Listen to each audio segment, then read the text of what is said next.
రామ్మోహన్, కడప నుంచి వచ్చాను అనమాట. యాక్చువల్గా నేను బ్యాక్ పెయిన్కి తీసుకున్నాను అనమాట. అంటే బైక్ రైడింగ్ ఒక 20 minutes చేస్తే ఇంకా ఆ తర్వాత చేసేవాడిని కాదు, ఆగిపోవాల్సి వచ్చేది, 5 minutes రెస్ట్ తీసుకోవాల్సి వచ్చేది.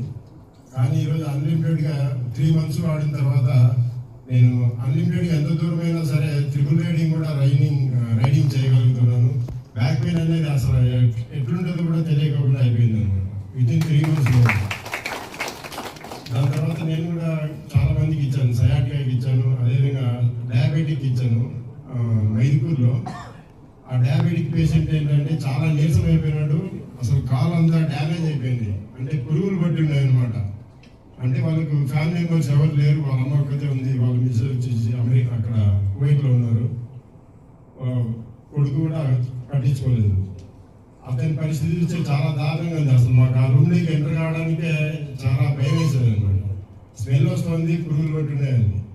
అలాంటి దానికి మేము ఒకటే ఇచ్చాము.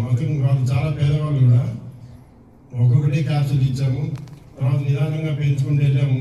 వితిన్ 4 months అతనికి మొత్తం గుండు కానీ ఏమీ కానీ లేకుండా ఓన్లీ బఠానీ గింజంత మాత్రమే మిగిలిపోయింది.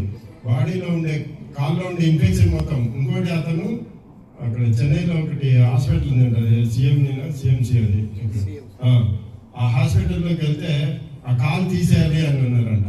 ఏది మోకాల కంటే పైకి.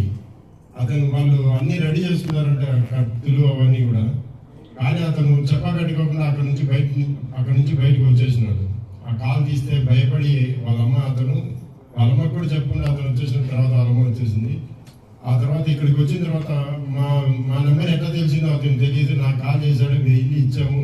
వితిన్ 4 months పూర్తిగా ఎక్కడే కానీ గాయం అనేది లేకుండా పోయింది. ఆ పురుగు కానీ లేకుంటే ఎక్కడ ఏ ఇన్ఫెక్షన్ కానీ లేకుండా ఓన్లీ ఒక బఠానీ గింజంత మాత్రమే ఉందన్నమాట. అది కూడా తొందరగా హీల్ అవుతుంది. అతనికి శక్తి కోసం వి ప్రోటీన్ ఇచ్చామన్నమాట.